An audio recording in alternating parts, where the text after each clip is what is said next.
Alors en tant que photographe, il vous arrive peut-être de poster vos photos sur Facebook, notamment dans les groupes Facebook Photos par exemple, ou sur votre propre fil d'actualité, pourquoi pas, mais vous avez peut-être constaté que vos photos sont fortement compressées après le téléchargement. Alors aujourd'hui, on va voir ensemble comment télécharger vos photos sur Facebook avec la meilleure qualité possible. Allez en avant, gagnant.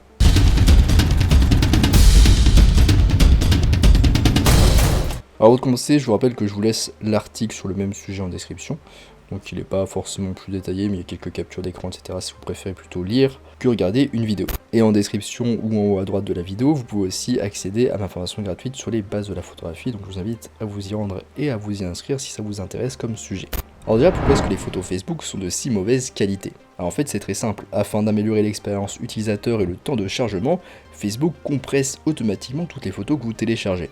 Et les trois seules définitions prises en charge sur Facebook sont 720, 960 ou 2048 pixels sur le bord le plus long de votre photo. Donc si vous téléchargez une autre dimension, elle est automatiquement réduite, ce qui produit cette mauvaise qualité d'image. La compression destructive subie par vos photos leur retire des pixels, donc des informations et du détail, ce qui peut la rendre visuellement moins nette globalement, surtout si le redimensionnement est important. Alors maintenant on va voir comment télécharger une photo sur Facebook sans perdre trop de qualité. Alors la première étape, ça va être de redimensionner le bord le plus long. Donc comme on l'a vu juste avant, il n'y a que 3 dimensions qui ne sont pas redimensionnées sur Facebook, donc 2048, 960 ou 720 pixels. Donc sur Photoshop par exemple, vous allez aller dans Image ici, puis Taille de l'image. Là vous allez ici bien mettre ceci, en fait s'il n'y a pas ceci, en fait ça va déformer votre photo. Donc on clique bien ici pour maintenir le rapport largeur-hauteur et pas déformer sa photo. Et donc là, quel est le bord le plus long? C'est celui où il y a le plus de pixels, donc c'est pas celui-là, c'est pas la hauteur qui est le bord le plus long, c'est la largeur ici qui a le plus de pixels. Et donc c'est ici qu'on va faire notre modification. Donc soit on peut mettre 2048, donc vous voyez ici ça s'adapte au niveau de la hauteur, soit on peut mettre 960, soit on peut mettre 720 par exemple. Donc comme vous l'avez peut-être vu juste ici, ça modifie aussi la taille finale, donc le poids final de votre photo. Donc voilà, ici 2048 on est à 6,75 mots, mégaoctets, mais si je suis ici, je fais 720, et ben je suis plus qu'à 854,3 kilooctets. Donc nous on va faire le maximum, on va faire 2048 et là on va faire tout simplement OK. Là on va cliquer sur adapter à l'écran et on peut zoomer un petit peu sur la photo pour voir si c'est OK au niveau de la netteté. En principe en général c'est bon. Et si vous constatez que votre photo est devenue un petit peu floue, dans ce cas vous pouvez la rendre un peu plus nette en quelque sorte en l'accentuant.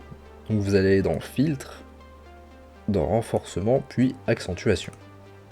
Bon normalement c'est pas la peine mais vous pouvez le faire si vous le souhaitez. Maintenant la deuxième étape ça va être de mettre les bons paramètres d'exportation. Pour ça vous allez aller dans fichier ici, puis dans exportation et ici aller dans enregistrer pour le web. Ou si vous aimez les raccourcis vous pouvez faire Alt Maj CTRL S. Donc ici vous allez sélectionner JPEG, donc ici c'était déjà sélectionné. Vous allez mettre la qualité à 70%. Et ici vous allez bien sélectionner convertir en SRVB.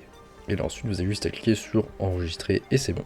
Alors d'après certains photographes, ça serait encore mieux de l'exporter en PNG, donc si vous voulez tester ça, exporter en PNG, dans ce cas vous sélectionnez PNG 24, et vous faites enregistrer. Donc voilà, on arrive à la fin de ce tuto sur Photoshop pour limiter la perte de qualité de vos photos quand vous les uploadez sur Facebook. J'espère que ça vous a plu, c'est que n'hésitez pas à liker, vous abonner, voire à commenter. Alors bien sûr, ne vous attendez pas à obtenir la même qualité sur Facebook que sur votre fichier original, parce que comme on l'a vu, en fait, on réalise nous-mêmes en fait une compression finalement. En fait, on fait juste une compression optimale pour pas que Facebook repasse derrière. Donc ça sera mieux, mais pas parfait. Pour résumer, la première étape, c'est de redimensionner en allant ici dans Image, Taille de l'image et en mettant sur le bord le plus long l'une des 3 définitions qu'on a vues ensemble. Ensuite, la deuxième étape, c'est d'utiliser les bons paramètres d'exportation en allant dans Fichier, Exportation, Enregistrer pour le web, en mettant JPEG ici, convertir en SRVB et ici 70. Et éventuellement, si vous voulez tester, vous pouvez mettre ici en PNG 24. Donc voilà, moi je vous laisse ici à votre optimisation de la qualité et je vous dis à bientôt sur les internets mondiaux.